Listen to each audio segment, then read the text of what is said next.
Então, muito boa tarde a todas e a todos. Sejam bem-vindos ao Museu do Neorrealismo, a esta sessão de apresentação do livro de Joaquim Namorado, Moralidades e Invenções, seguido de Velhas Histórias Chinesas, Transcrições e de Grandezas e Paixão dos Caminhos de Ferro. É um livro com a organização, apresentação e notas de António Pedro Pita e colaboração de Marlene Taveira, editado pela Lápis de Memórias. Eu quero agradecer, em primeiro lugar, a presença dos nossos convidados, não só do autor António Pedro Pita, autor desta edição, da sua organização e da sua apresentação, mas também, em particular, a professora Paula Mourão, pelo facto de ter acedido uma vez mais a colaborar com o nosso museu e, em particular, com esta edição do Joaquim Namorado, que aceitou desde cedo, quando o próprio António Pedro Pita a convocou, nem hesitou, e por isso aqui estamos uma vez mais. É um gosto recebê-la sempre neste museu. E também agradecer ao Adelino Castro a edição e a sua presença aqui hoje connosco, e também ao engenheiro António Mota Redol, em representação da direção da Associação Promotora do Museu do Neorrealismo, que foi a associação a financiadora desta edição. Eu ia começar por estes dois últimos convidados, começando pelo Adelino Castro, para nos dizer algo sobre esta relação da edição concreta da obra de Joaquim Namorado que aqui temos hoje e da relação da sua edição da sua editora com este livro em concreto. Passo a palavra. Sim, senhor. Muito boa tarde a todos. Muito obrigado por estarem aqui. Começarei por vos dizer que é um prazer enorme para a Lápis de Memórias associar-se a esta iniciativa promovida pelo Museu. Apresentar aqui moralidades e invenções de Joaquim Namorado é de alguma forma respeitar a sua memória, é fazer-lhe de alguma forma a homenagem que ele gostaria de ter tido se ainda cá estivesse connosco. Eu digo-vos isto porque privei um pouco com ele, digamos, fui amigo dele. Eu cheguei a Coimbra há quase 50 anos, à altura em que das primeiras pessoas que conheci foi exatamente Joaquim Namorado. E digo-vos por que razão. Joaquim Namorado era não só um militante político, mas era fundamentalmente um militante cultural. E na altura estávamos em 1976, enfim, do fervor da Revolução de 25 de Abril, e Joaquim Namorado, ao contrário de muitos outros que participavam na grande dinamização cultural do país, ele de facto eu diria, ele não brincava com as coisas, ele fazia as coisas a sério, ele divulgava os autores, ele fazia painéis, levava-os às escolas, etc. E criou comigo um dinamismo. Eu na altura tinha alguns meios, porque era diretor de uma grande distribuidora que o país tinha de livros na altura e de revistas, a antiga CDL. Eu dirigia aquilo em Coimbra, e a CDL tinha transportes, tinha pessoal, tinha um conjunto de meios de que o Joaquim Namorado precisava e não tinha vergonha de pedir. Enfim, sempre que tinha necessidade disso, ele fazia-o com grande veemência. De maneira que a partir daí criámos uma grande amizade. E quando vos digo, ele gostaria sem dúvida de estar num espaço com estas características a apresentar este livro, porque eu estou-me a lembrar de uma dedicatória que ele me fez num livro que eu nunca mais esqueci. Ele dizia ao Castro Forte, ele tratava-me de Castro Forte a brincar, e dizia: a maior honra da minha... Isto foi um livro que ele me ofereceu de uns prémios da Figueira da Foz. Ele tinha o nome dele associado a um prémio que era atribuído a contos na Figueira da Foz. E então ele tem esta expressão que eu nunca mais esqueci: a maior honra da minha vida é que o meu nome tenha sido aproveitado para premiar a cultura. Enfim, isto já lá vão, enfim, muitos anos, mas aquilo marcou-me profundamente. Não? Era uma dedicatória com muito conteúdo naquela época, e isso fez de mim, de facto, um voluntário cultural. Era alguém que eu acompanhava nas exposições, nos comícios, e ao mesmo tempo, através dele, eu tive acesso, enfim, às grandes individualidades de Coimbra, ao Paulo Quintela, ao Aníbal Almeida, enfim, a tanta gente que de outra forma não teria, porque era uma geração, o Luís Albuquerque, etc. Portanto, era uma geração que já não era a minha geração. Só para termos um elemento de comparação, o Joaquim teria feito já mais de 100 anos, não é? 110, para aí, 110 anos. Enfim, eu estou nos 70, pá, e pelo meio havia lá mais uma rapaziada que tem 80 e 90, portanto, enfim, havia ali um escalão de etário que de alguma forma o Joaquim Namorado me ajudou a alcançar aquelas individualidades da época, aquele professor de Direito, como é que chama, Orlando de Carvalho, etc. Enfim, um conjunto de nomes, de facto, de grande envergadura ali, ali em Coimbra. Portanto, para mim é um grande prazer estar aqui com o diretor do Museu do Neorrealismo, o Dr. David Santos, com o meu querido amigo António Pedro Pita, que organizou este livro com muita paciência e muita dedicação, com a professora Paula Mourão, que nos vai certamente ensinar a ler o livro de uma outra forma, que geralmente quem apresenta e quem tem essa capacidade ensina-nos a ler também. E porventura, às vezes, os editores também precisam de saber ler os livros de outra maneira que não a maneira tradicional como o fazem. Estar também como o querido amigo António Rodó, que sempre que tem sido preciso, nestas coisas dos autores especiais, dos autores que não são os autores que vendem com facilidade no mercado, não é? Porventura, Joaquim Namorado, se não tivesse o apoio do meu querido amigo António Rodal, não, era uma edição com grande possibilidade de não ter um grande sucesso, não é? E de facto, esta associação da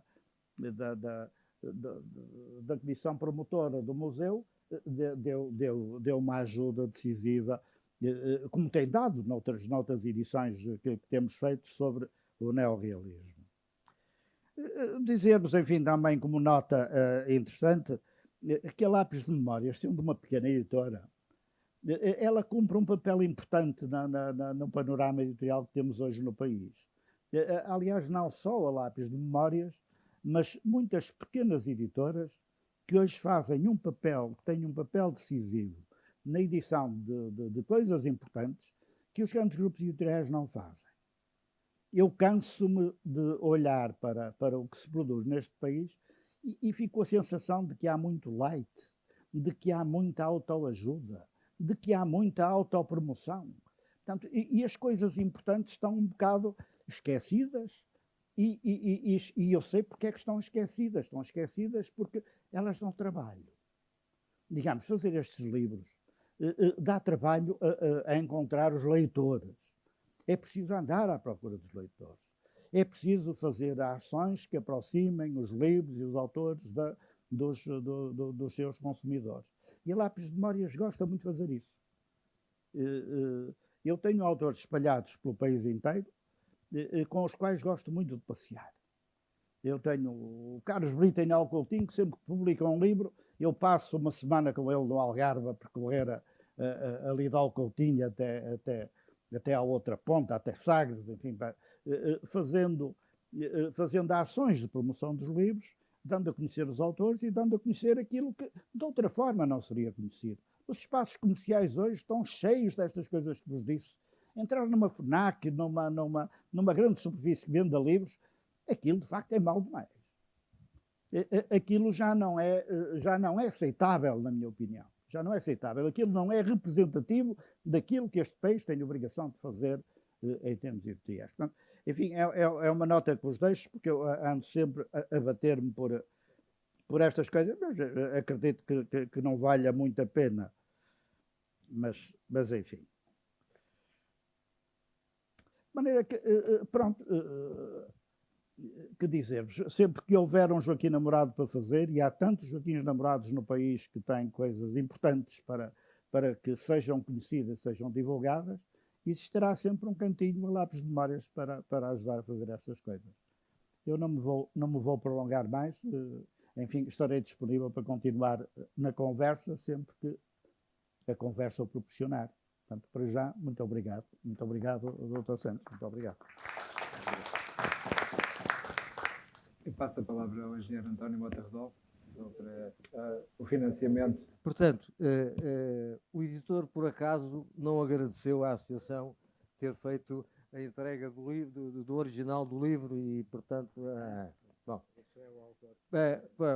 o José da Cruz Santos é um grande editor, é um grande homem, etc., mas esqueceu-se pois, exatamente, esqueceu-se de agradecer e nós é que a pagámos e não foi pouco, foi a edição mais cara, foi a edição mais cara, José da Cruz Santos. E também, nos livros que nós temos estado a apoiar, nunca há direitos de autor, o que é uma coisa assim um bocado discutível, mas de facto os editores estão com problemas, não é? Portanto, os direitos também não são muitos, mas de qualquer maneira as famílias têm, ou os próprios autores têm autorizado que os livros se editem sem haver direitos de autor. O que é de facto uma situação um bocado desagradável, mas pronto, é como estamos hoje em Portugal, que muitas vezes de escritores que são importantes, não julguem que são escritores de quarto ou quinto plano, alguns escritores mesmo de primeiro plano, têm que trazer um apoio para o livro ser editado. E, portanto, também precisa dos direitos de autor. Portanto, isso é uma situação muito vulgar, portanto, fruto de que as editoras hoje estão todas muito apertadas, não é? Todas muito aflitas. Desses 61 livros, nós já oferecemos 11.000 exemplares, portanto, aqui nas universidades portuguesas, outras pessoas, mas também no Brasil, para a França, Estados Unidos, Galiza, Argentina, já disse Brasil, não disse. Estados Unidos, quer dizer, oferecemos livros para muitos países e, portanto, principalmente a revista da Nova Ciência. Agora queria dizer que o Joaquim Namorado, não sei se é o terceiro, se é o quarto espólio que entrou aqui no museu, já não sei bem, não me lembro. O primeiro foi o Manuel da Fonseca, depois foi o Sr. Pereira Gomes, e tenho noção que o Joaquim Namorado é capaz de ter sido o terceiro ou quarto espólio que entrou aqui no museu. O Joaquim Namorado tem uma particularidade com a história deste museu, é que esteve na reunião em que foi decidido fazer este museu, uma reunião em que participaram José Cardoso Pires, Alberto Ferreira, Mário Ventura e eu. Estava também o Arquimedes, presente nessa reunião, e em que decidiu, de facto, avançar para a Câmara de Vila Franca a propor o Museu de Neorealismo. Portanto, o Joaquim Namorado teve logo, desde o princípio, aqui uma ação muito evidente e muito decisiva para que o museu se fizesse.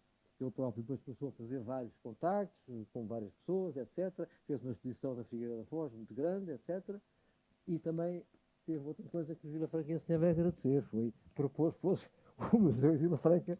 Estava-se a ver que ele ia puxar para Coimbra, não é? Roubou a Coimbra. Estava-se a ver que o Joaquim Namorado ia puxar o museu para Coimbra, mas não, achou que em Vila Franca é que estava bem, não vou agora estar a falar porquê, mas devemos-lhe essa, Vila Franca deve-lhe, digamos, essa coisa. Uma outra questão que eu gostava de, um fait divers, que eu gostava aqui agora de apresentar, já agora, e para fechar a minha opinião, a minha intervenção. Opa, há um livro que eu me custa agarrar, que não é um, são 5 livros. Isto é o livro relativamente ao Agostinho Neto. São 6.000 os documentos que a PIDE tinha sobre o Agostinho Neto. Veio nesses 5 volumes que foram publicados pela Fundação António Agostinho Neto. E foi a própria viúva que fez este livro e que ofereceu este exemplar, que agora está aqui no museu. Portanto, tem uma história. E o que é engraçado é que, isto agora o que é que tem a ver com o Joaquim Namorado, não é? Tem. É que há aqui um documento emitido pela região portuguesa de Coimbra, um documento de 4 ou 5 páginas, a falar, digamos, da Casa de Estudantes do Império, a que pertencia, nessa altura, o Agostinho Neto e outros, não é? Falando, portanto, de que foi a Casa de Estudantes do Império que iniciou em Coimbra o movimento para apoiar a candidatura do general Norton de Matos em 1949, portanto, e então diz aqui, não sei o quê, e às tantas diz, com a ajuda de quem? Do Joaquim Namorado e companhia. E várias vezes neste livro se fala de Joaquim Namorado e companhia. Aquilo que eu estava a dizer, digamos, sobre o Joaquim Namorado, até neste livro sobre Angola, está, digamos, considerado, não é? Portanto, mostra o Joaquim Namorado, as relações que tinha, a importância que teve, até com esta gente de Angola, que ele conheceu toda, não é? Portanto, esta gente toda depois fundou o MPLA, etc, etc. E pronto, e não digo mais nada, porque pronto, já falei aquilo que tinha que falar e, portanto, obrigado pela vossa atenção.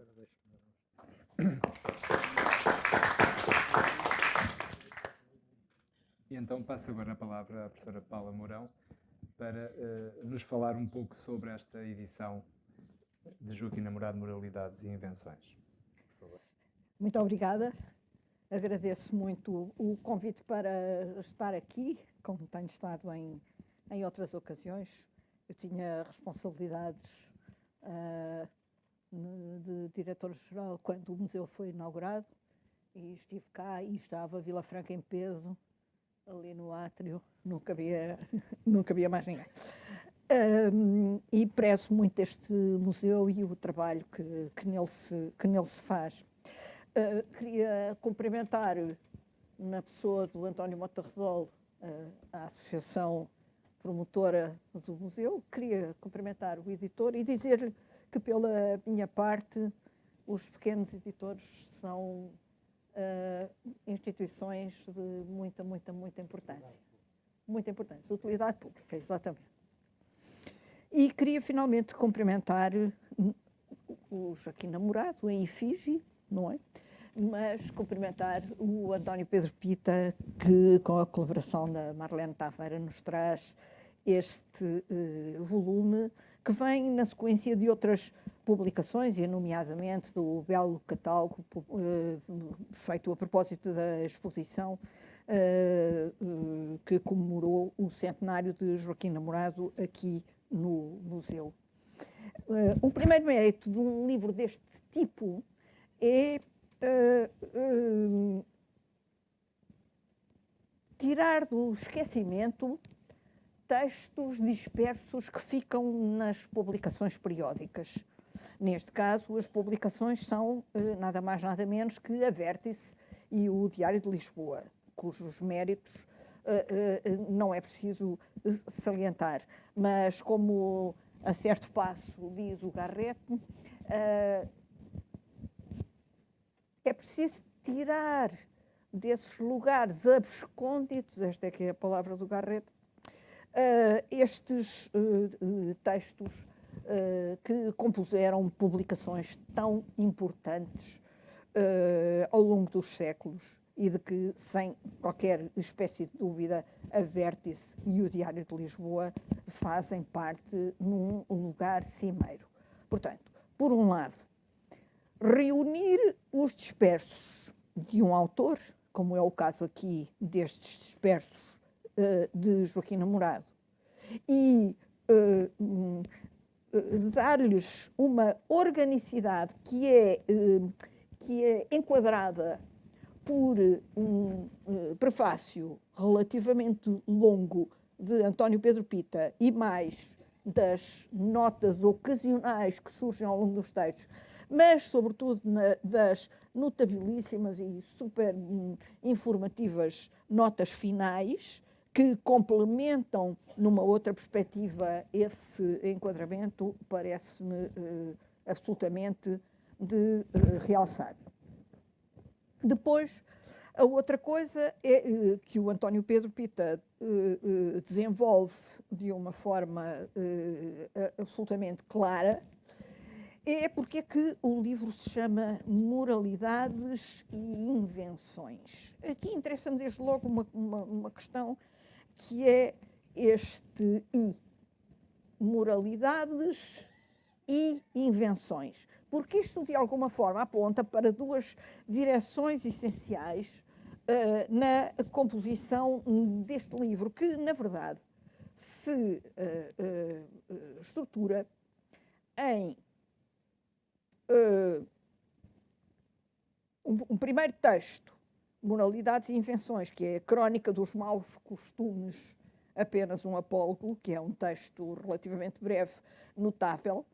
Depois, os textos da Vértice, que são algo extremamente interessante, porque mostra uma faceta de Joaquim Namorado e de outros da sua geração, que é o interesse, por um lado, pelas artes plásticas e, por outro lado, pela escrita, e uma espécie de dialética que chega mesmo a ser uma simbiose entre os dois planos. Basta pensar, por exemplo, no livrinho de 1941, no volume 4 do Novo Cancioneiro, de Joaquim Namorado, que se intitula Aviso à Navegação, poemas que virão depois a ser acrescentados e compilados juntamente com outros, e que mostra desde logo uma coisa que me parece muito interessante na quantidade de gente, alguma dela com responsabilidades, que continua a achar que o neorrealismo é um rótulo. E é um rótulo que tem uma marca ideológica e política e, segundo essas pessoas, que não interessa. Ora, eu acho que essas pessoas são muito ignorantes, porque o que é preciso é ir ler os materiais, ir ler as coisas e reparar, por exemplo, que no princípio dos anos 40, a coleção Novo Cancioneiro, que tenho aqui, o volumezinho, o número 4, não é bem um fascículo, enfim, são volumes, o número 4, Aviso à Navegação, de Joaquim Namorado, para se perceber que, entre outras coisas, há um trabalho gráfico importantíssimo que atravessa todas as publicações do neorrealismo português. Basta pensar nas capas feitas por diversos artistas, não é? Para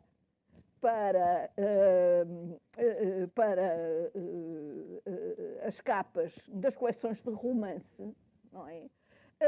Para se perceber que há uma articulação artística e que essa articulação artística está em crescendo, sendo embora constante, mas está em crescendo e mostra que a qualidade de todas estas obras, do Manuel Ribeiro de Pavia e outras ilustrações, sei lá, por exemplo, de Álvaro Cunhal e muitas, muitas outras, mas o Manuel Ribeiro de Pavia tem aqui uma importância extraordinária enquanto capista, e depois a própria composição gráfica dos volumes, que têm um cuidado, os senhores daí não veem, obviamente veem apenas a mancha, não é? Mas que tem uma qualidade de pensamento sobre a página, sobre como se estruturam as aberturas de secção, tudo isso, com um lettering extremamente cuidado. A mim, pessoalmente, tudo isto me diz que não há aqui cartilha de espécie alguma e que o que há é um pensamento estético que faz ligação orgânica entre os textos que se publicam e o modo de os publicar, não é? Isto, para mim, pessoalmente, é extraordinariamente importante. E irrita-me, também já não tenho idade para não me irritar, mas irrita-me cada vez mais ouvir e ler os lugares comuns que de vez em quando nos entram pelos ouvidos adentro ou pelos olhos adentro sobre o neorrealismo. Eu gostava bastante que essas coisas deixassem de acontecer. Mas, sobre este livro, então, nós vamos ter uma recolha de uma coisa que é extremamente moderna, que são os textos, em geral, curtos e às vezes mesmo muito curtos, que comentam gravuras publicadas na Vértice. Depois, os textos que são já mais pequenas narrativas publicados no Diário de Lisboa. Depois, as velhas histórias chinesas, que são transcriações, não são transcrições, são transcriações. E isto é extremamente muito importante de fazer notar. E depois ainda temos um texto também surge autonomamente, As Grandezas e Paixão dos Caminhos de Ferro, e depois as muito relevantes notas complementares, que são 5 e que incluem um itinerário biobibliográfico de Joaquim Namorado. Ora bem, tudo isto para dizer o quê? Tudo isto para dizer que se trata de um volume que luta contra o esquecimento, luta, parece-me a mim, também contra a ideia de que há os autores de primeira plana e depois há os outros, não é? E é já para não estar a fazer escalas também nos outros. Porque, no meu entendimento, os autores não são cogumelos isolados que nascem um dia após a chuva, como esta que todos acabamos de viver, infelizmente.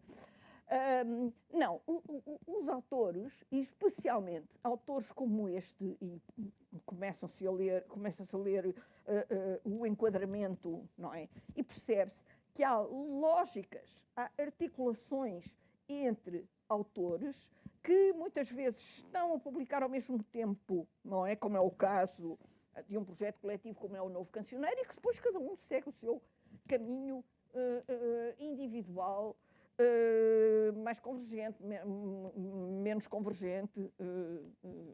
E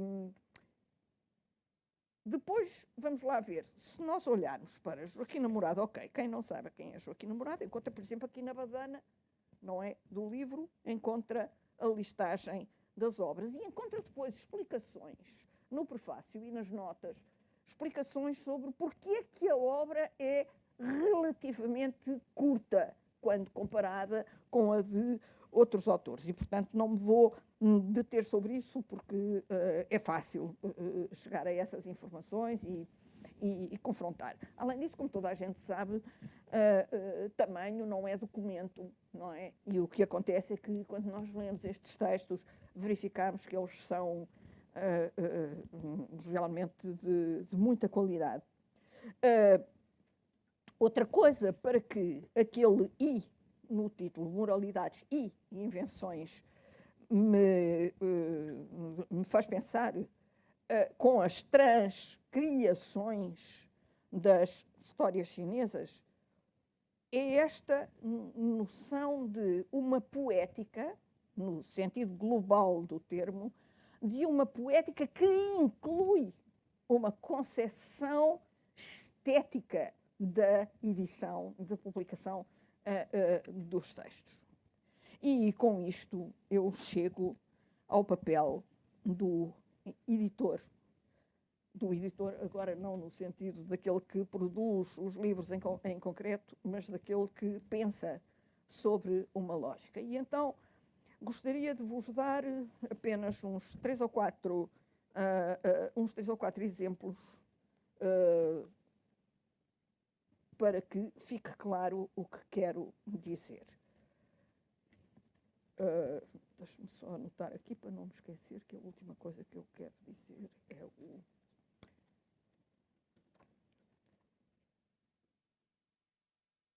Ora bem, então vamos lá ver.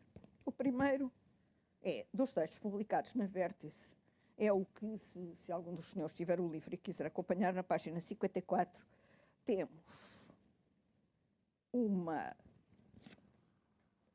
gravura, que são 2 soldados romanos. O texto intitula-se Caricatura da Revista Teatro de Moscovo. E então são 2 soldados romanos e o ponto do teatro, não é, escondido na sua casinha à boca de cena. E o soldado da direita, com um ar muito zangado, segura na espada pela lâmina. E o texto, que eu vou só ler um bocadinho, diz assim: quem na luta empunha a espada pegando-lhe pelo gume, só pode cortar os próprios dedos.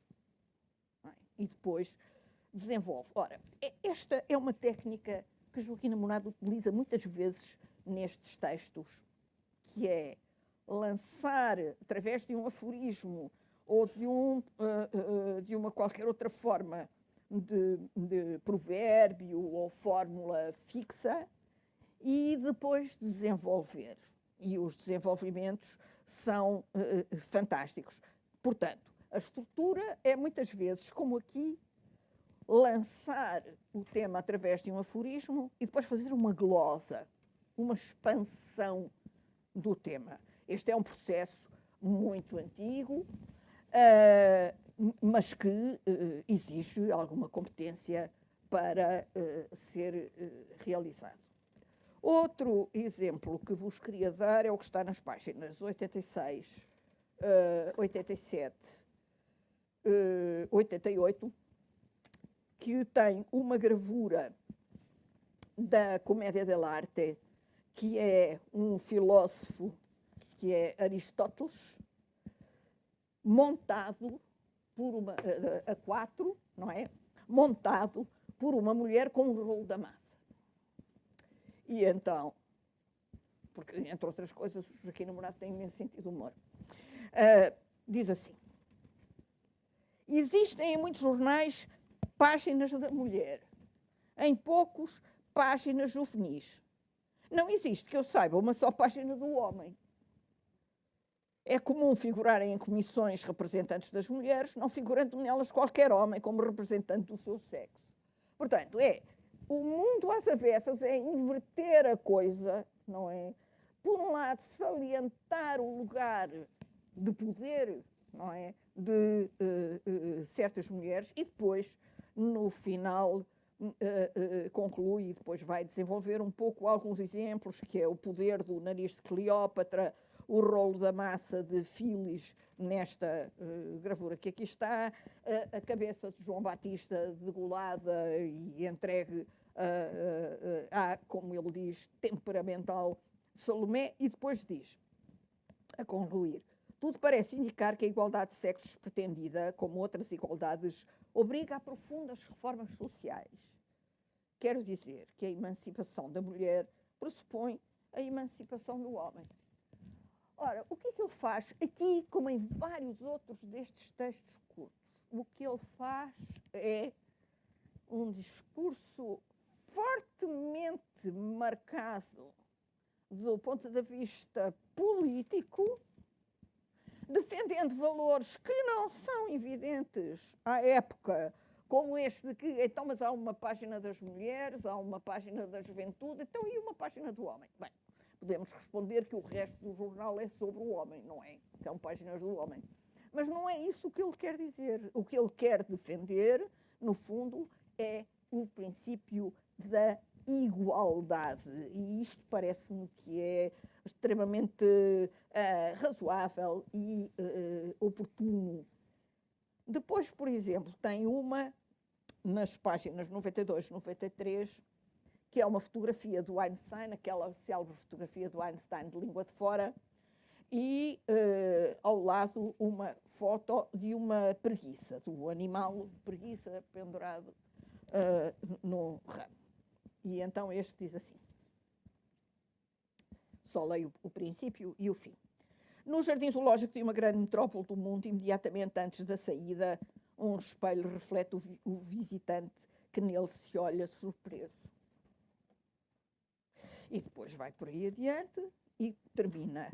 Aos que defendem o retorno do homem à pureza inicial e primitiva, essas analogias parecerão argumentos decisivos, sem ter em conta que é também da natureza do homem a conquista da sua própria transformação e a do mundo na ação que define a sua própria consciência. Ora, duas coisas. Primeiro, o homem confrontado com a sua imagem no espelho e com a estranheza dessa imagem, o que é uma temática importantíssima em todo o desenvolvimento do autorretrato na história da pintura e de outras artes em que ela surge, inclusive na escrita. E todos nós temos a experiência cotidiana de manhã, quando nos levantamos e começamos a mexer, ainda se calhar com os olhos mal abertos e tal, e olhamos pela primeira vez no espelho e temos ali um segundo em que diz, sou eu? Quem é esta criatura? Não é? As pessoas aqui que usam óculos, e que usam óculos há muito tempo, antes de haver estas maravilhosas lentes antirreflexo e mais não sei o quê, lembram-se de que em certas condições de luz nós andávamos na rua, eu como uso óculos desde pequena, conheço muito bem esta experiência, a gente andava na rua e às tantas parecia que estava uma pessoa projetada aqui que não era eu. E era, afinal era eu, era só um efeito óptico, não é? Dessa refração. Tudo isto para dizer que estas questões da identidade e da pertença a uma espécie que é maior do que o humano, como esta que o Jardim Zoológico tem à porta um espelho, propicia, não é? Obrigando as pessoas a verem-se num espelho e a terem aquela uma coisa que é muito importante nas artes, não é? Que é aquela noção de estranheza, não é? Estranheza, há muita arte que parte disto, artistas que trabalham sobre a deformação das formas, não é?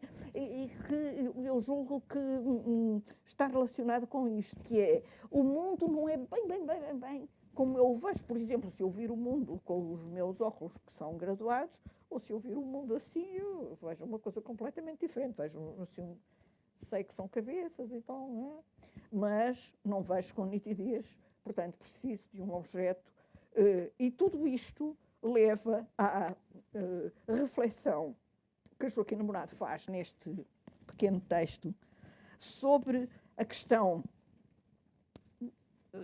questões todas elas muito profundas, a questão da verdade, a questão da analogia, o que é quase coincidente, mas não é exatamente coincidente.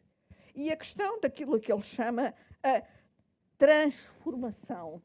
E ele enquadra esta palavra transformação com outra coisa, que é a conquista da transformação e do mundo, não é?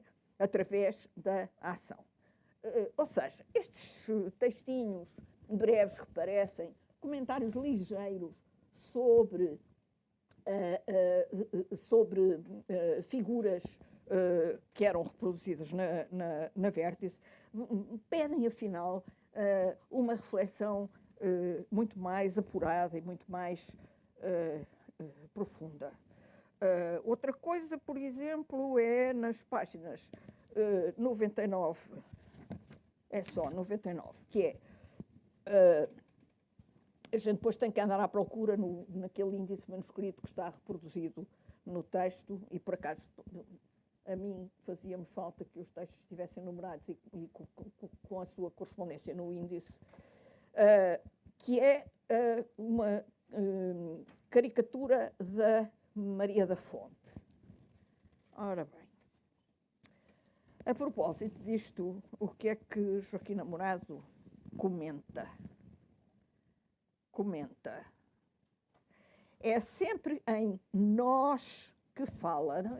Eu escolhi esta porque tem muito a ver com coisas que temos ouvido abundantemente nos últimos dias nas nossas televisões.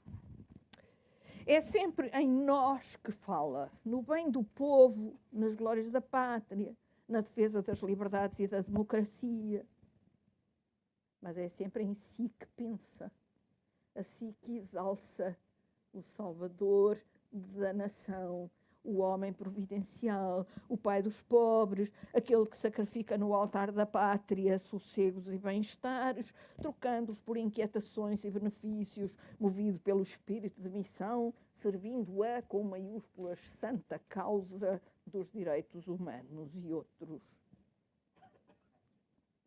Há muita...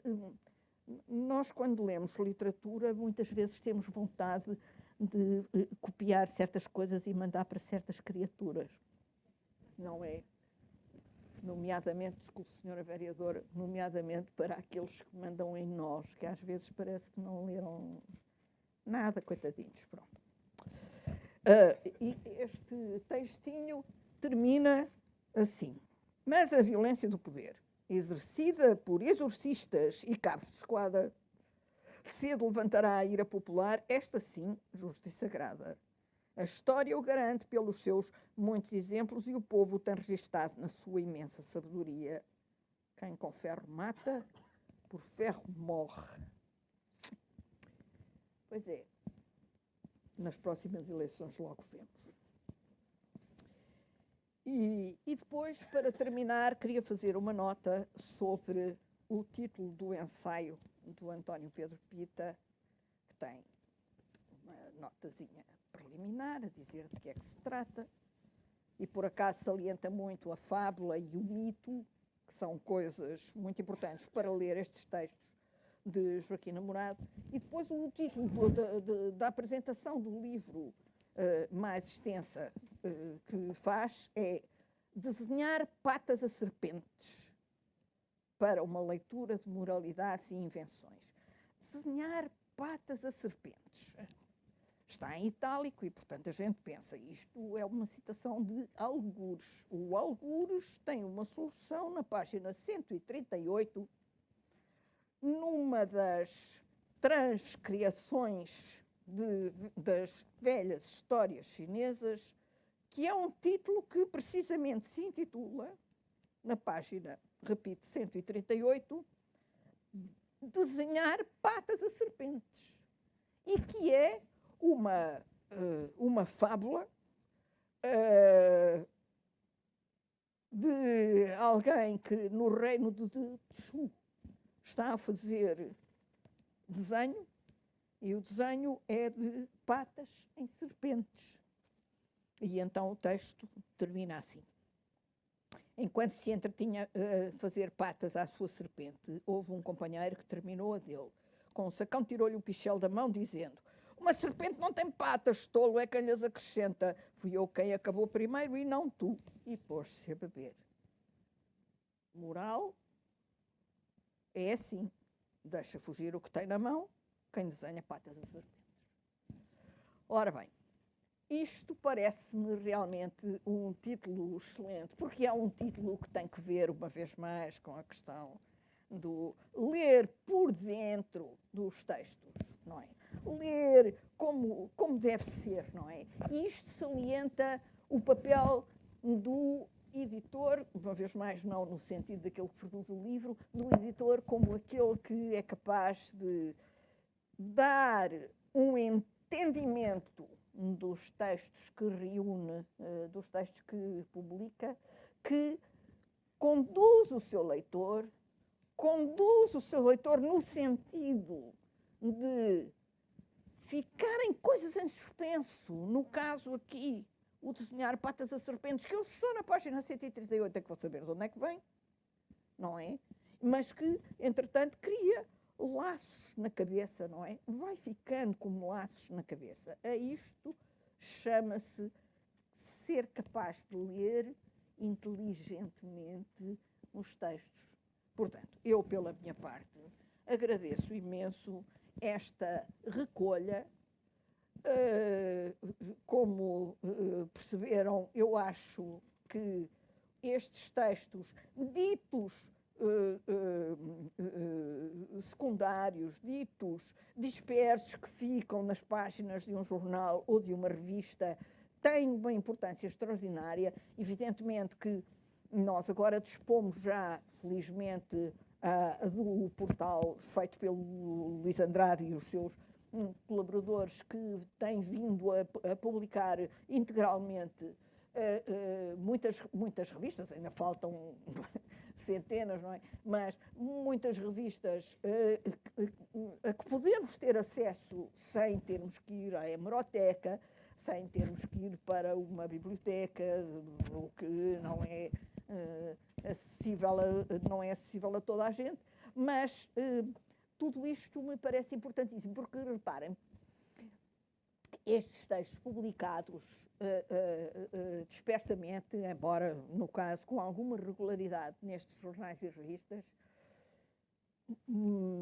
para muitos autores, de entre os maiores, funcionaram como preparação de volumes. Eu estou a pensar, por exemplo, numa revista como o Panorama do século XIX, em que foram publicados, como no folhetim, vários romances, por exemplo, as Viagens na Minha Terra, do Garrett, que depois vieram a ser, esses por acaso não é no Panorama, é na Revista Universal Lisbonense. Depois pega-se neles, transforma-se em conjunto e acrescentam-se e formam-se laços, não é? Entre esses dispersos que deixam de ser dispersos e passam a mostrar em todo o seu esplendor uma coisa chamada unidade, não é? Penso que, para o caso do Herculano, para o caso do Camilo, para o caso de muitos outros autores, não é? Tudo isto se verifica. Portanto, o papel das recolhas dos dispersos, e especialmente agora no caso que aqui nos traz, de Joaquim Namorado, parece-me de uma importância absolutamente fulcral.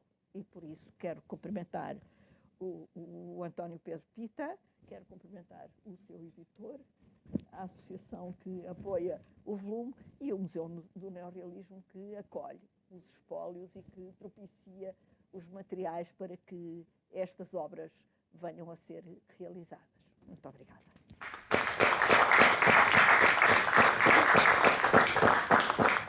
Muito obrigado, professora Paula Mourão, por esta apresentação brilhante sobre um texto também brilhante do António Pedro Pita sobre vários trabalhos reunidos agora em livro por parte do professor António Pedro Pita relativamente à ação dispersa do Joaquim Namorado. E passo a palavra ao António Pedro.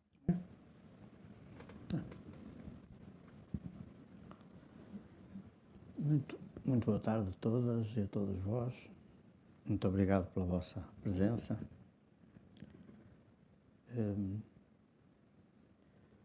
Primeiro parágrafo, que não é protocolar, mas que faço questão de enfatizar os agradecimentos ao professor David Santos, diretor do museu, por ter querido acolher uma apresentação deste livro. Um agradecimento ao Adelino Castro, que já perceberam, é um editor estranho, não é?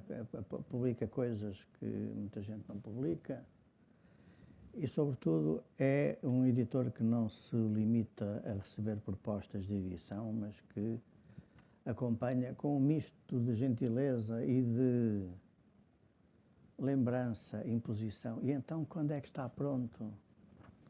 E então, quando é que nós vamos publicar? A quem se deve muito do que têm hoje nas vossas mãos.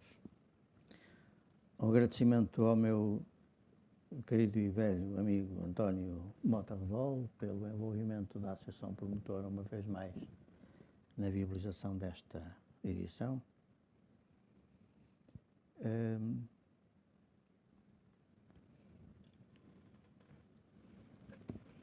Antes de passar ao resto, eu queria fazer notar a presença da nossa vereadora, a doutora Manuela Ralha.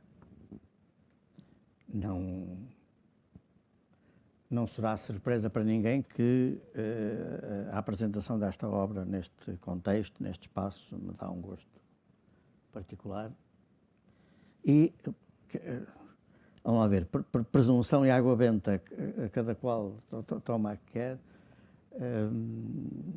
faz-me dizer que, de certa maneira, é uma casa que eu também sinto como minha, apesar do anfitrião histórico ser o David Santos. E depois, um agradecimento também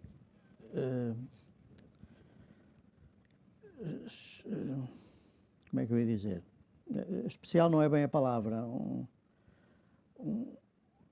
nem grato, porque agradecimento grato não joga bem, mas um agradecimento reconhecido à professora Paula Mourão. A professora Paula Mourão é uma grande leitora.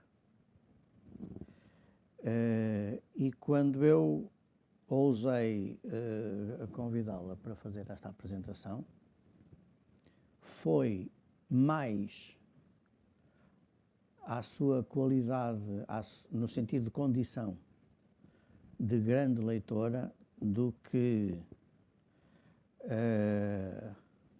a quaisquer das outras coisas, amizades e considerações pessoais, relações, etc., que eu fazia apelo.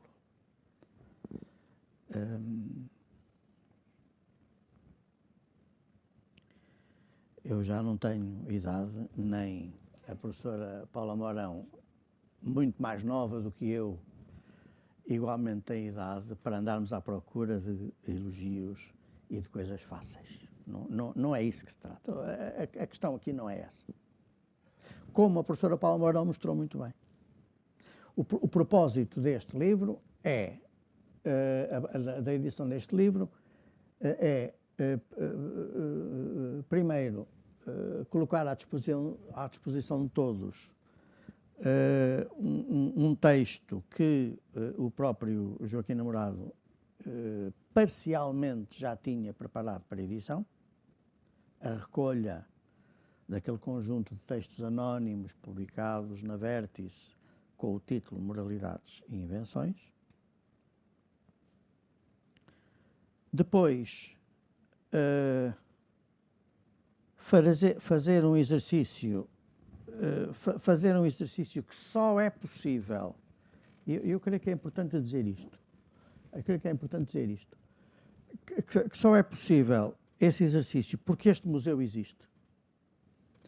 Quer dizer, a disponibilização, a colocação, o depósito do espólio de Joaquim Namorado, como do espólio de muitos outros intelectuais deste período no museu, não é um ato burocrático de arrumação e através do qual as famílias se veem livres de uma carga de trabalhos que é ter tanta papelada em casa porque as casas são pequenas e não têm lugar para tantos papéis. Está muito longe de ser isso. A colocação do espólio e a organização cientificamente, eu vou utilizar a palavra porque tenho ouvido isso de muitos colegas nacionais e brasileiros, europeus, etc. E a organização insuperável com que os investigadores encontram os textos, a documentação no museu, faz com que nós possamos fazer exercícios de reconstrução, não vou dizer revisão, que tem outro sentido, mas de reconstrução da história, não só daquilo que é um movimento, chamemos-lhe assim, mas, no fundo, da história de uma grande parte da cultura portuguesa do século XX. Que não é possível, isso hoje é claro, sem passar por aqui. Este Moralidades e Invenções, seguido de Velhas Histórias Chinesas e Grandezas e Paixão dos Caminhos de Ferro, corresponde a esse processo. Proximamente, o meu amigo Adelino Castro, sempre aquele jeito assim, gentil, como se não fosse nada. Então, e os ensaios e as críticas, que é o próximo, que é um livro que também já está alinhado. Mas esse é antigo, mas é outro. Já vou dizer, é antigo, mas é outro. É um volume que também já estava apontado, não organizado, mas apontado no espólio.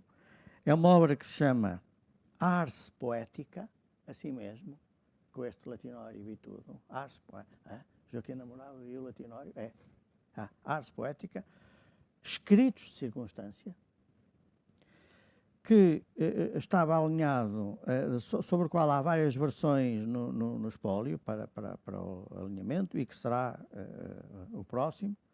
Portanto, o meu querido amigo Mota Resol terá a malta a bater-lhe à porta daqui a 3 ou 4 meses outra vez. E ele vai dizer que sim outra vez. E o Adelino Castro vai conseguir que a coisa saia, porque ele já anda atrás disso há muito tempo. Em relação a este, eu fiz um acrescento, que foi o das velhas histórias chinesas e das grandezas e paixão dos caminhos de ferro, que não estava previsto no plano inicial.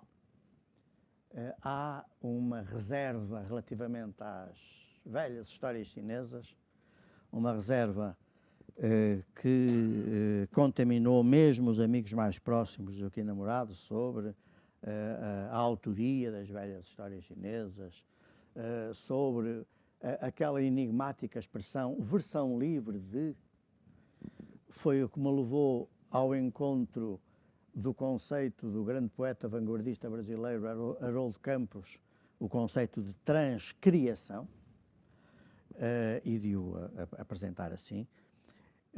Eu devo dizer que, tal como alguns desses amigos mais próximos de Joaquim Namorado, eu durante muito tempo estive convencido que estas histórias chinesas eram originais. Devo confessar, tive um primeiro momento de grande decepção quando verifiquei que afinal elas já existiam mesmo. Convinha-me para a originalidade da coisa que elas fossem originais, mas não eram. São mesmo versões livres. Tudo isto tem que sentido? Primeiro, alargar o âmbito daquilo que, como a Paula Mourão muito bem disse, redutoramente se considera o neorrealismo. E depois, para além disso, abrir o campo do universo cultural português do século XX a referências, linguagens, não sei se poderá dizer géneros, que são problemas que são ou pouco cultivados ou não aprofundados. A Paula Mourão referiu um deles que para mim é particularmente importante e que eu não sei como resolver veríamos se alguém mais, além da Paula, falasse deste livro, veríamos se isto teria algum futuro, que é essa relação entre a literatura, digamos assim, e a imagem. Porque aquelas moralidades e invenções são uma coisa estranhíssima, porque nem os textos são legendas das imagens, nem as imagens são ilustrações dos textos, são alguma coisa cuja chave está, digamos assim, no ponto de encontro, se este ponto de encontro fosse facilmente concebível, entre o texto e a imagem. Que é, a meu ver, o que está no fundo da importância do conceito de invenção. A palavra invenção a palavra, ou o conceito, ou a noção de invenção circula muito nos textos de Joaquim Namorado de vária índole.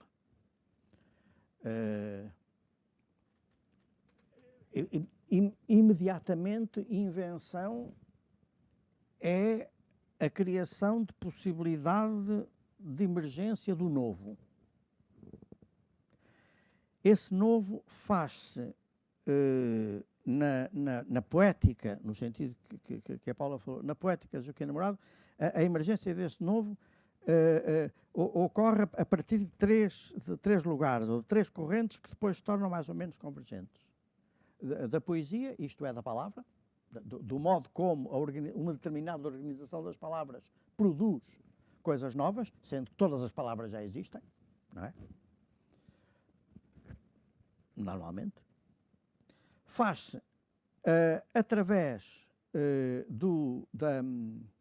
da imagem, que no caso do Joaquim Namorado é sobretudo o desenho, não é as artes plásticas em geral, é o desenho, e em particular a caricatura, que é um modo particular do desenho, e faz-se a partir, essa emergência do novo faz-se a partir da formação científica do poeta, que é a matemática. E neste sentido é orientador um texto que aparece citado na introdução, que muito gentilmente a Paula Mourão apreciou, que é um aparente paradoxo, que começa por ser um aparente paradoxo, mas do qual depois Joaquim Namorado tira todas as consequências. A matemática é a ciência ele faz um confronto entre a matemática e a poesia. A matemática é a ciência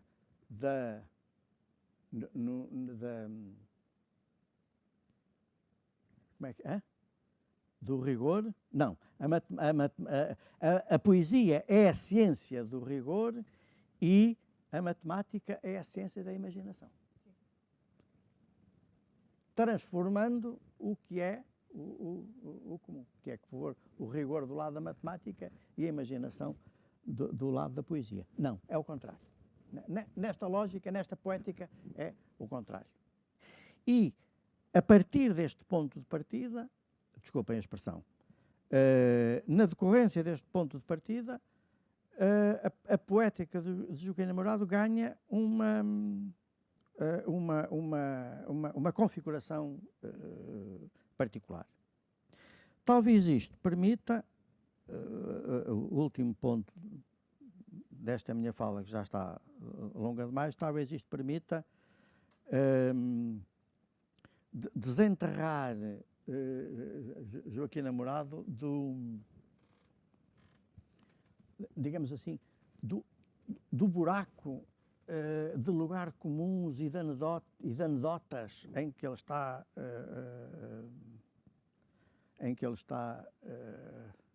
ainda mergulhado.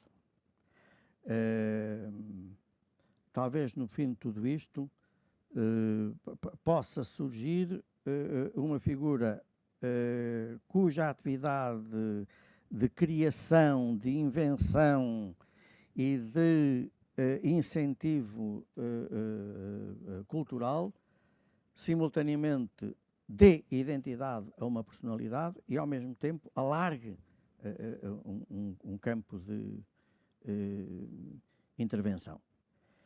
E creio que tudo isto será confirmado, consolidado com o próximo volume, mas este parece-me o mais provocatoriamente inventivo do percurso de Joaquim Namorado. E foi muito bom fazê-lo, prepará-lo, foi muito bom porque foi indispensável prepará-lo aqui. Muito obrigado.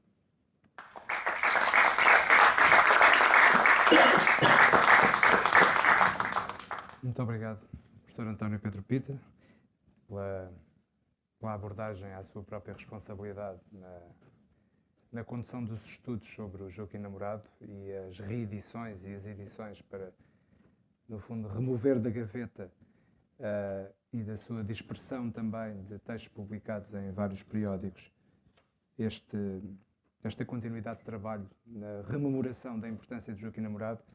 E eu aproveito a deixa para lembrar aqui uma pessoa também muito importante, na sequência das palavras que o António Pedro Pita nos disse quando estava a agradecer e quando, agora também terminando, fez referência novamente à importância do museu nesse processo do seu próprio trabalho enquanto investigador. Que é lembrar o Luís Augusto da Costa Dias, porque quando o professor fez o elogio ao museu, o elogio tem que ser feito a quem teceu os primeiros momentos do rigor dessa inventariação que permite a facilidade depois do trabalho em continuidade que muitas outras pessoas, como a Idalina Mesquita, que não está aqui hoje, ou a Fátima Pires, que aqui está hoje, ou a Odete Belo, que está aqui também hoje connosco, e muitas outras pessoas, a Isabel Santos está agora há pouco tempo connosco, mas também tem dado continuidade, isto no plano do Centro de Documentação e do Tratamento de Espólios, mas quem teceu essa rede de critério de inventariação, de clarificação e de estrutura para que esses espólios fossem facilmente consultáveis, o que não quer dizer que não deem muito trabalho às pessoas que fazem inventariação, que trabalham com os espólios e que têm que os classificar e ordenar, mas de facto quem desenhou o modo como este museu deveria disponibilizar aquilo que é a documentação, as obras originais, manuscritos, datiloscritos, por aí fora, foi de facto Luís Augusto Costa Dias, o primeiro responsável por este museu, do ponto de vista da sua afirmação científica. E eu acho que é absolutamente fundamental lembrarmos aqui hoje o Luís Augusto Costa Dias, neste processo. Não me apanhem falso. Não me apanhem falso. Mas não é uma questão de apanhar em falso, é uma questão de também reconhecer, de facto, que uma instituição como o Museu do Neorrealismo chega hoje, chega daqui a um ano, quer dizer, um pouco mais de um ano, mas daqui a um ano e meio estaremos a comemorar 20 anos neste edifício, e faço referência também às palavras da Paula Mourão, quando recuperou o dia da inauguração deste edifício.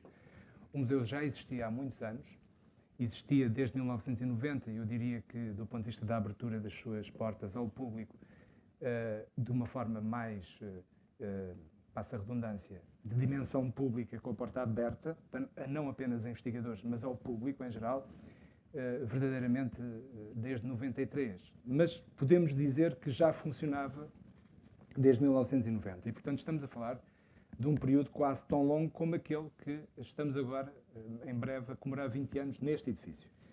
Mas as instituições são feitas, era aí que eu queria chegar, são feitas de várias colaborações, de várias participações, de pessoas, seja quem teve as ideias e desenvolveu as ideias, como António Mota Redol, e outras pessoas ligadas à amizade e ao reconhecimento da importância, por exemplo, de Alves Redol como uma figura determinante no neorrealismo português.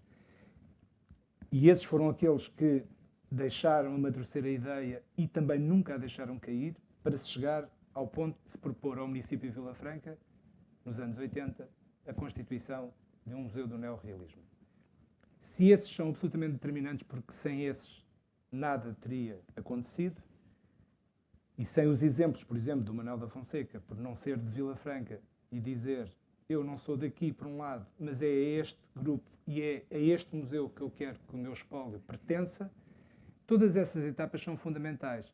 Mas depois, se não houver pessoas que tenham conhecimento e que deem tudo o que têm para pôr um museu a funcionar, como foi Luís Augusto Costa Dias, o primeiro responsável por receber esses espólios e pô-los em ação do ponto de vista da inventariação e da sua disponibilização para investigadores e outras pessoas que solicitassem a consulta desses espólios. E, portanto, não é apenas reconhecer a importância de uma pessoa, é essa pessoa em concreto, mas depois muitas outras que vieram depois dele, que não deixaram cair o museu, que o fizeram crescer, e isto envolve naturalmente os técnicos, as pessoas que tiveram responsabilidades também de coordenação do museu, e foram várias também, não vou agora aqui enunciá-las, não estamos a fazer necessariamente a história do museu, mas também os próprios executivos, que desde os tempos da governação da CDU à governação do Partido Socialista, não deixaram de fazer crescer o museu. O museu foi sempre crescendo, mas é preciso reconhecer que aquilo que justifica as palavras do António Pedro Pita ou da Paula Mourão, por outro lado, reconhecendo que para os investigadores é fácil ver este museu e este museu consegue disponibilizar de uma forma que por vezes não se encontra noutras instituições, há alguém que começou o processo e esse foi, de facto, o Luís Augusto Costa Dias.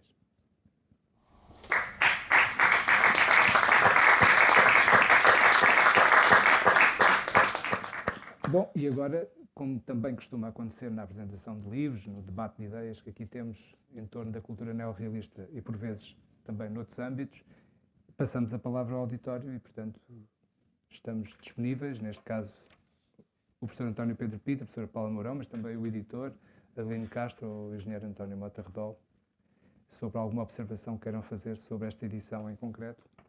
Foi isso que nos trouxe aqui hoje.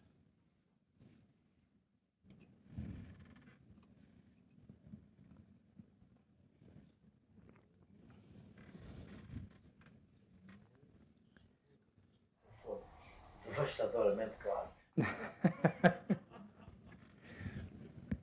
Eu, por acaso, Fala, gostava de sim. acrescentar uma coisa que me esqueci há bocado e que me é especialmente cara, que é nos textos do Diário de Lisboa, porque pode ficar a impressão de que estes textos são relativamente ligeiros. Eu procurei mostrar que ligeireza é que não há aqui em lado nenhum.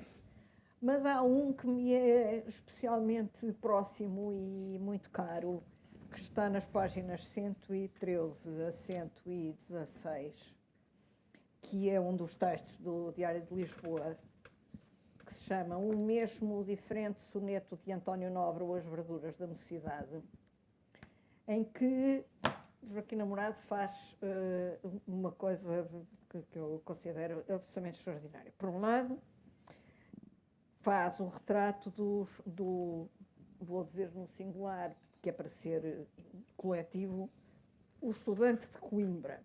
Não é? E aquilo que ele chama as juvenis revistas coimbrãs que houve no final do século XIX e que foram importantíssimas. E ele salienta, já na página 114, ele salienta como como agora se diz, comunidade dos estudantes de Coimbra, surgiram, diz ele, o gênio de Garrett, de Antero, de João de Deus, de António Nobre, de Régio e tantos outros, nos vários campos da vida e do saber. E depois diz uma coisa importantíssima, porque uma capacidade fantástica que o Joaquim Namorado tem é de, nas entrelinhas e para bom leitor, dar uma vertente política muito marcada, mas que só o leitor inteligente, que, como sabemos, muitas vezes não era o caso dos censores, é capaz de perceber.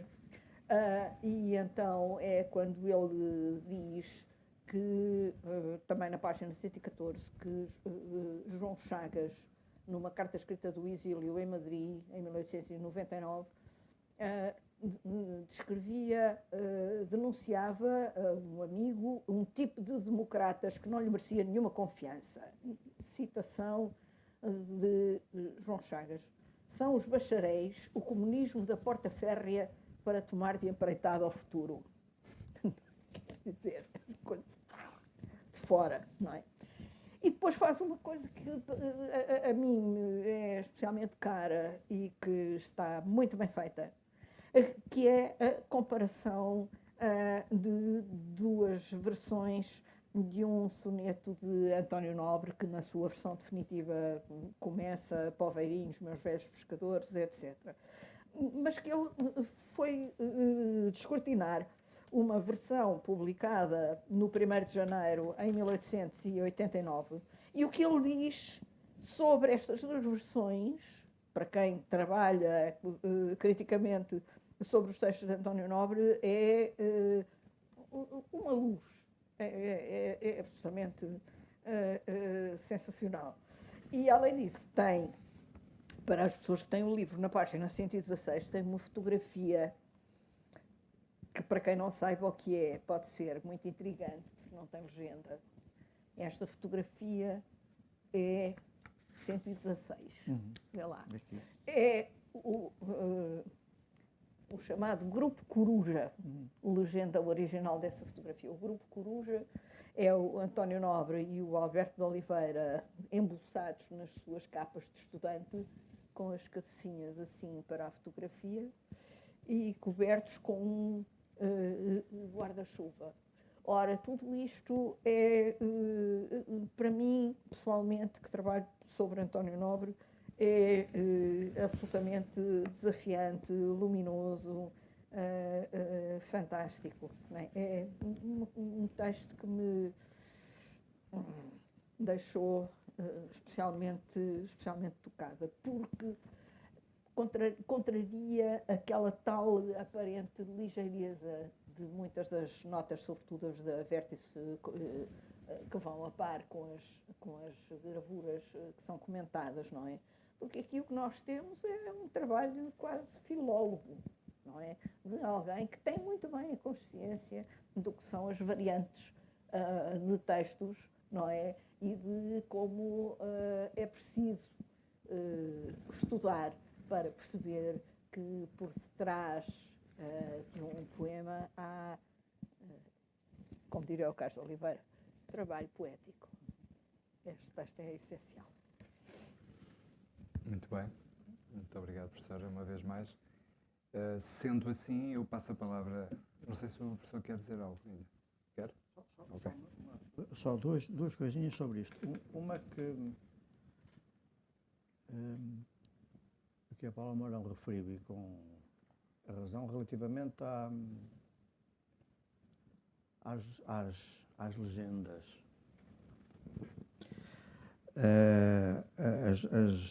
As legendas, sobretudo as legendas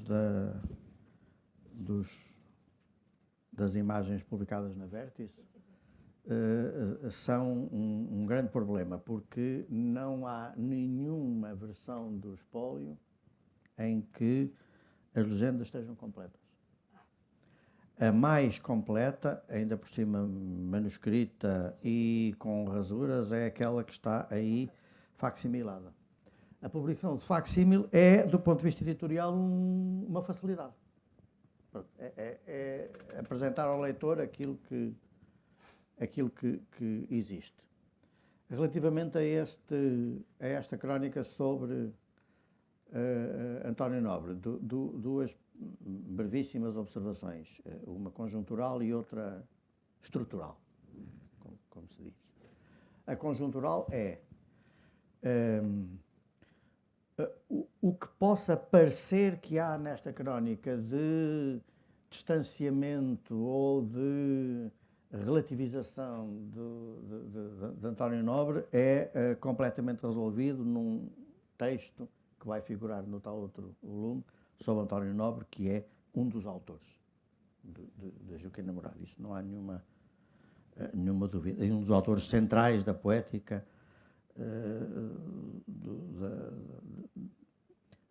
da poética portuguesa. Depois, a questão das verduras da juventude. A questão das verduras da juventude é estrutural. E não é só de Joaquim Namorado. Atravessa toda aquela, à falta de melhor palavra, toda aquela geração. E que é estar precisamente na contramão daquilo que era costume, e parece continuar a ser, de contrapor as verduras da juventude ao rigor, à consolidação e à sensatez da maturidade. O que nós temos em toda esta, chamemos-lhe geração, é precisamente o inverso disso. Aquilo a que se chama juventude é o ponto mais afirmativo, mais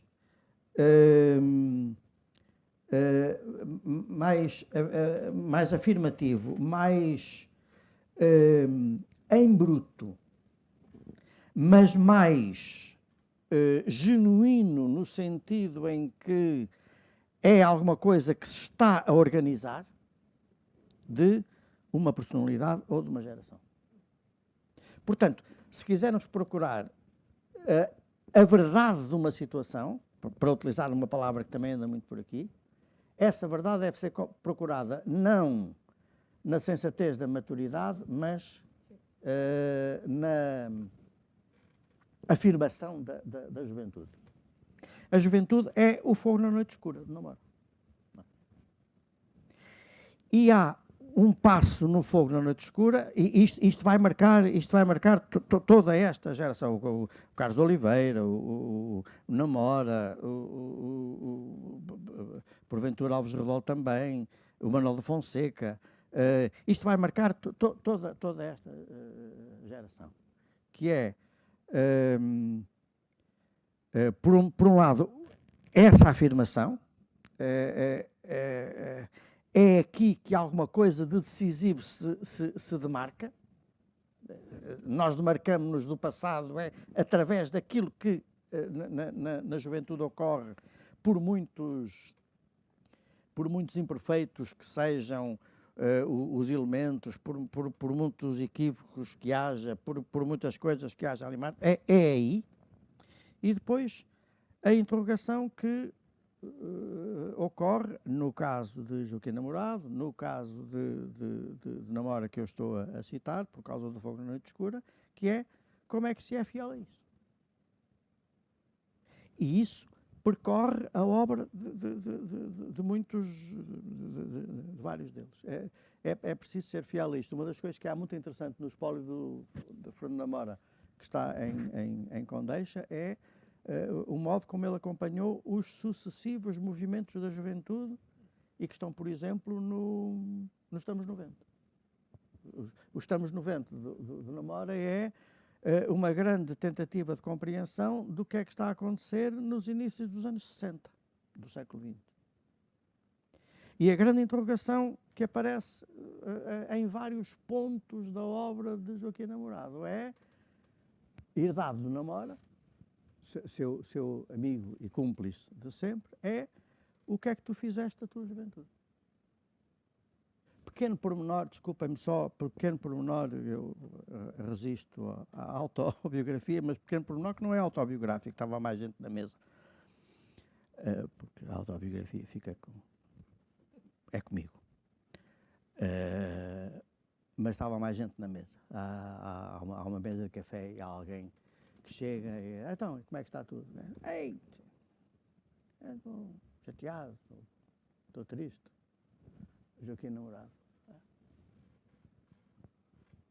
Nós não temos o direito de estar tristes. Dito. Pronto. Grande ensinamento. Ensinamento definitivo. Ensinamento definitivo. Desculpa. Muito bem. Muito obrigado.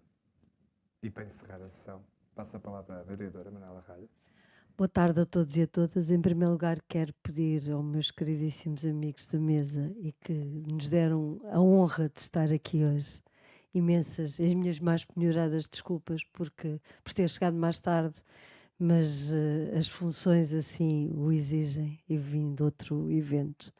Quero agradecer mais uma vez, em nome do Museu do Neorrealismo, nos terem desafiado para aqui hoje apresentar esta obra e relembrar sempre que, para nós, sinto-me sempre profundamente honrada quando ouço as vossas palavras sobre o Museu do Neorrealismo, porque efetivamente nunca me esqueço que é um museu municipal, com financiamento municipal, e que demonstra bem a importância que a corrente neorrealista tem para nós, ainda hoje, enquanto decisores políticos, mas também porque pelos sucessivos executivos por aqui passaram, eu já vou sendo quase da casa, mas para dizer efetivamente que demonstra bem a importância que a corrente neorrealista tem tido, efetivamente, para os sucessivos executivos, mas sobretudo para a população do concelho de Vila Franca de Xira, que encontra ainda hoje aqui as suas raízes e a sua vontade de lutar e de continuamente a não se resignar e a lutar. E a dizer uns aos outros que não temos o direito de estar tristes, não é, professor? Dizer também, e eu fui apanhada assim de surpresa, o senhor diretor faz-me sempre este mimo no fim dos vossos eventos, sobretudo agradecer aos colaboradores, aos trabalhadores do Museu do Neorrealismo, que são eles efetivamente o coração do trabalho que aqui é desenvolvido diariamente e que desde a nossa parte dos espólios e do centro documental até às exposições e até às senhoras da limpeza, passando pelo pessoal que está no atendimento, de facto fazem deste um museu de referência a nível nacional e internacional. Sentimos-nos também muito honrados por poder ser o local que acolhe aqueles que ainda amam e pensam o neorrealismo e os escritores neorrealistas e que procuram aqui beber em muito que há ainda para editar e para trabalhar de tanto autor, de forma a podermos divulgar e podermos continuar a preservar a memória daqueles que têm sido arredados da cultura atualmente, ou do ensinamento da cultura atualmente nas escolas, têm sido arredados propositadamente, digo eu, mas que têm sido arredados porque dá uma sensação que há um hiato no século XX em Portugal no que diz respeito, quando se fala do século XX em termos de literatura nas escolas, sobretudo no segundo e terceiro ciclo e no secundário, há aqui um hiato no século XX, um buraco negro que foi criado, mas reconhecendo penhoradamente, de facto, esta vontade de não deixar cair no esquecimento que os senhores e as senhoras têm e que continuam contra ventos e marés a estudar aquilo que tanto que ainda há para estudar e a publicar, como é o exemplo deste livro, tanto que ainda há para publicar. Da nossa parte, sempre disponíveis, continuamente convosco, para continuarmos efetivamente este trabalho. Mais uma vez um agradecimento à doutora Odete, que já foi para casa descansar, diz ela, mas nós não deixamos, e de facto a todos aqueles que fazem esta casa, na pessoa do senhor diretor, que tem no fundo, tem o leme desta nau, mas de facto é nele que se reflete o trabalho de toda a gente. Muito obrigada mais uma vez e cá estamos à espera que a Associação nos desafie para mais um lançamento, mais um livro. Senhor Engenheiro, que esta casa também é sua. Muito obrigada.